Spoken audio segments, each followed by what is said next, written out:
alegria de viver. Para você que se sintonizou conosco agora, estamos fazendo a leitura e comentário do livro Boa Nova. Esse livro é de psicografia de Francisco Cândido Xavier e quem escreve através do Chico é o Espírito Humberto de Campos. Hoje estamos realizando a leitura e o comentário do capítulo 30º, que fala sobre Maria.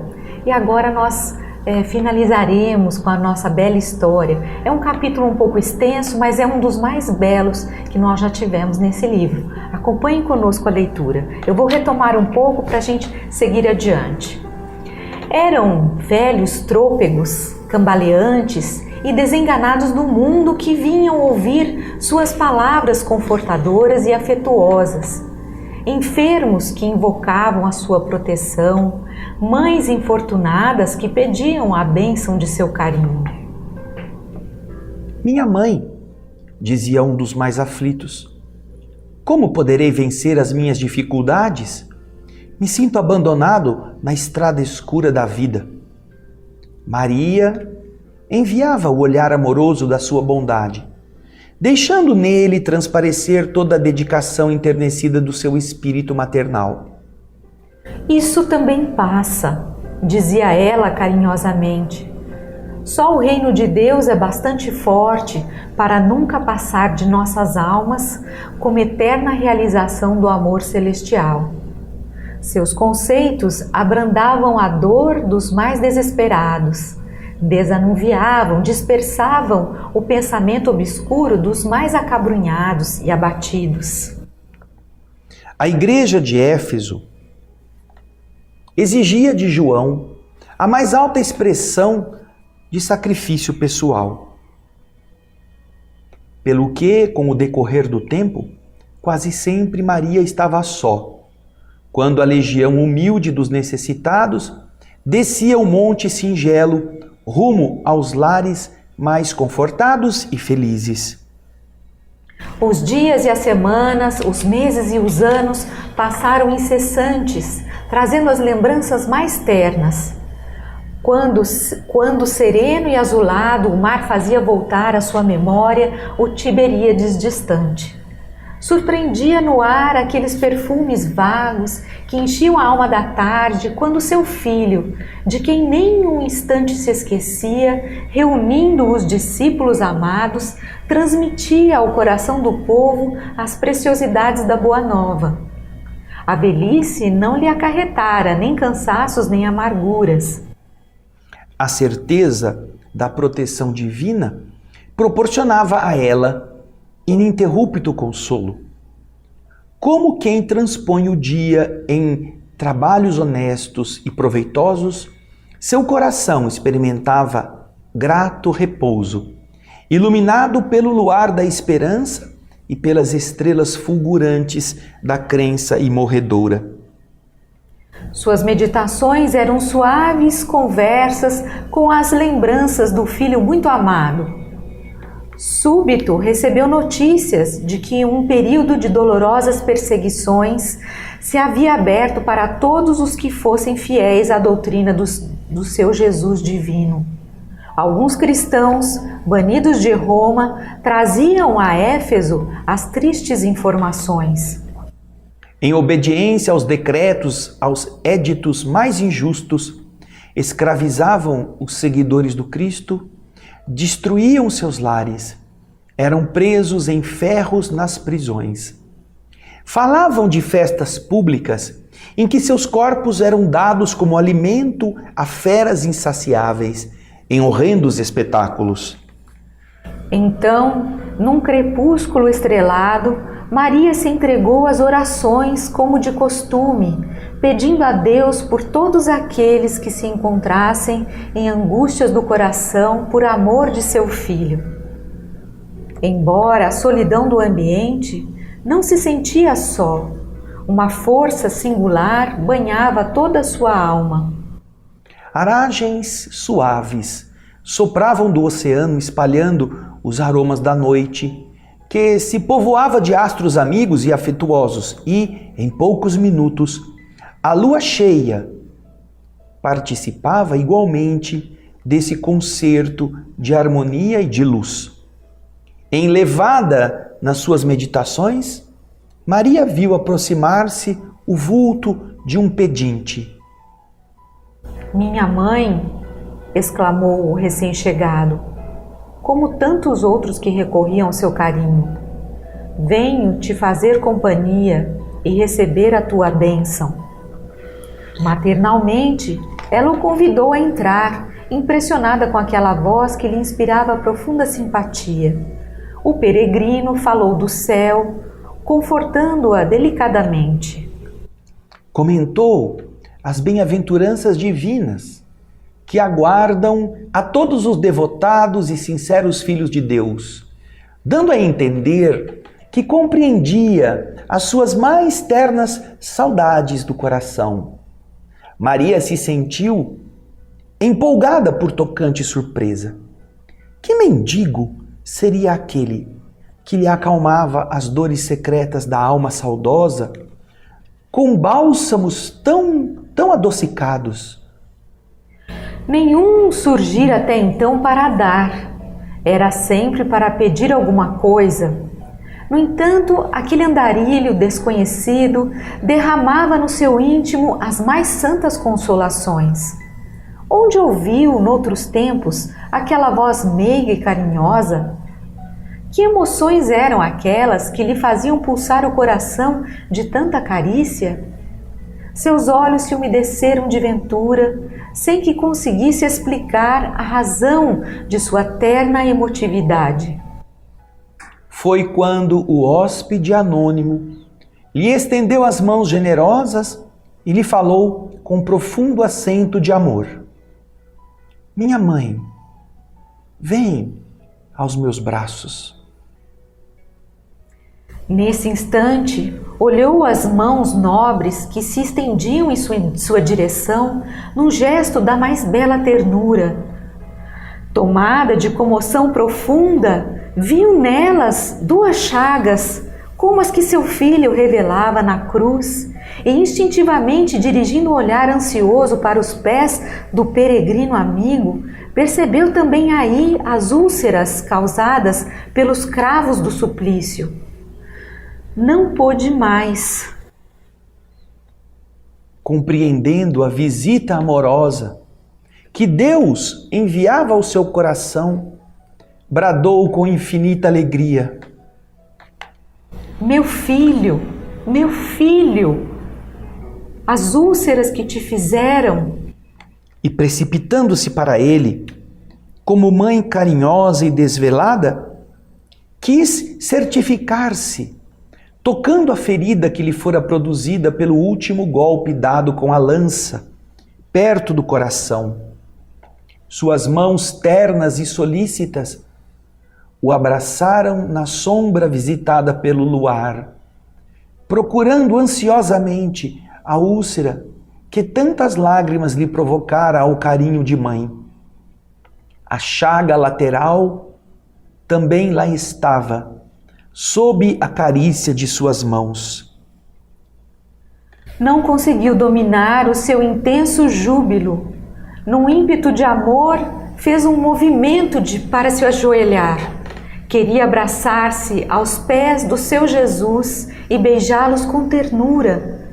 Ele, porém, levantando-a, cercado de um halo de luz celestial, se ajoelhou aos seus pés e, beijando suas mãos, disse em carinhoso transporte: sim, minha mãe, sou eu.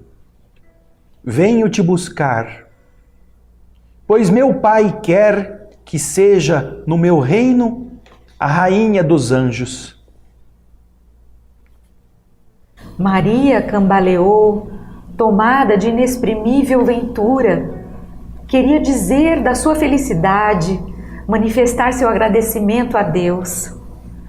Mas o corpo como que se paralisou, enquanto aos seus ouvidos chegavam os ecos suaves da saudação do anjo, qual se entoassem, cantassem mil vozes cariciosas por entre as harmonias do céu. No outro dia, 2 portadores humildes desciam a Éfeso, de onde regressaram com João, para assistir aos últimos instantes daquela que era sua devotada Mãe Santíssima. Maria já não falava. Numa inesquecível expressão de serenidade, por longas horas ainda esperou a ruptura dos últimos laços que aprendiam a vida material. A alvorada desdobrava o seu formoso leque de luz quando aquela alma eleita se elevou da terra, onde tantas vezes chorava de júbilo, de saudade e de esperança. Não mais via seu filho bem-amado, que certamente a esperaria com as boas-vindas no seu reino de amor, mas extensas multidões de entidades angélicas a cercavam, cantando hinos de glorificação. Experimentando a sensação de se estar afastando do mundo, desejou rever a Galileia com os seus sítios preferidos. Bastou a manifestação de sua vontade para que a conduzissem à região do lago de Genezaré, de maravilhosa beleza. Reviu todos os quadros do apostolado de seu filho e só agora, observando do alto a paisagem, notava que o Tiberíades, em seus contornos suaves, apresentava a forma quase perfeita de um alaúde. Lembrou-se então de que naquele instrumento da natureza Jesus cantara o mais belo poema de vida e de amor em homenagem a Deus e à humanidade. Aquelas águas mansas, filhas do Jordão agitado e calmo, haviam sido as cordas sonoras do cântico evangélico. Dulcíssimas alegrias invadiam o seu coração e já a caravana espiritual se dispunha a partir, quando Maria se lembrou dos discípulos perseguidos pela crueldade do mundo e desejou abraçar aqueles que ficariam no vale das sombras à espera das claridades definitivas do reino de Deus. Emitindo esse pensamento, imprimiu novo impulso às multidões espirituais que a seguiam de perto. Em poucos instantes, seu olhar divisava uma cidade soberba e maravilhosa, espalhada sobre colinas enfeitadas de carros e monumentos que lhe provocavam assombro. Os mármores mais ricos brilhavam nas magnificentes vias públicas, onde as liteiras patrícias passavam sem cessar, exibindo pedrarias e peles sustentadas por misérrimos escravos. Mais alguns momentos e seu olhar descobria outra multidão guardada a ferros em escuros calabouços. Penetrou os sombrios cárceres do Esquilino, onde centenas de rostos amargurados retratavam padecimentos atrozes. Os condenados experimentaram no coração um consolo desconhecido. Maria se aproximou de um a um, participou de suas angústias e orou com suas preces, cheias de sofrimento e confiança. Sentiu-se mãe daquela assembleia de torturados pela injustiça do mundo. Espalhou a claridade misericordiosa de seu espírito entre aquelas fisionomias pálidas e tristes. Eram anciães que confiavam no Cristo, mulheres que por ele haviam desprezado o conforto do lar, jovens que depunham no Evangelho do Reino toda a sua esperança. Maria aliviou seus corações e antes de partir, sinceramente desejou deixar nos seus espíritos abatidos uma lembrança perene. Que possuía ela para lhes dar? Deveria suplicar a liberdade deles a Deus? Mas Jesus ensinou que com ele todo jugo é suave e todo fardo seria leve, parecendo melhor a escravidão com Deus do que a falsa liberdade dos desvãos, dos recantos do mundo. Recordou que seu filho deixou a força da oração como um poder incontrastável entre os discípulos amados. Então, rogou ao céu que lhe desse a possibilidade de deixar entre os cristãos oprimidos a força da alegria. Foi quando se aproximou de uma jovem encarcerada, de rosto descarnado e macilento, pálido, e lhe disse ao ouvido: canta, minha filha, tenhamos bom ânimo. Convertamos as nossas dores da terra em alegrias para o céu. A triste prisioneira nunca saberia compreender o porquê da emotividade que lhe fez vibrar subitamente o coração. De olhos estáticos, contemplando o firmamento luminoso, através das grades poderosas, ignorando a razão de sua alegria, cantou um hino de profundo e enternecido amor a Jesus, em que traduzia sua gratidão pelas dores que eram enviadas, transformando todas as suas amarguras em consoladoras rimas de júbilo e esperança. Daí a instantes, seu canto melodioso era acompanhado pelas centenas de vozes dos que choravam no cárcere, aguardando o glorioso testemunho. Logo, a caravana majestosa conduziu ao reino do Mestre a bendita entre as mulheres. E desde esse dia, nos tormentos mais duros, os discípulos de Jesus têm cantado na terra, exprimindo o seu bom ânimo e a sua alegria, guardando a suave herança de nossa Mãe Santíssima. Por essa razão, irmãos meus, quando ouvirem o cântico nos templos das diversas famílias religiosas do cristianismo, não esqueçam de fazer no coração um brando silêncio, para que a rosa mística de Nazaré espalhe aí o seu perfume. Por essa razão, meus irmãos queridos, diante dos traumas da humanidade, diante das dores coletivas, diante do medo, do contágio, diante da opressão, das misérias, lembre-se de cantar. Estamos ainda muito longe de merecer os dentes de uma fera. Não somos dignos sequer de, como disse Simão, sermos crucificados de ponta cabeça. Não nos esperam chicotadas, nem nos esperam os azorragues que tornam sanguinolenta a nossa carne. Mas que nós nos lembremos de, ao invés de perdermos a esperança, a paciência, a força, a vontade e a alegria de viver, porque temos que às vezes ficar retidos ou porque somos ameaçados por situações que nos pintam como coisas graves, cantemos, mesmo na prisão da dor, da enfermidade, mesmo em um corpo que não responda mais à nossa vontade de viver, cantemos, ainda que estejamos diante dos suplícios, da injustiça, da violência, da arbitrariedade.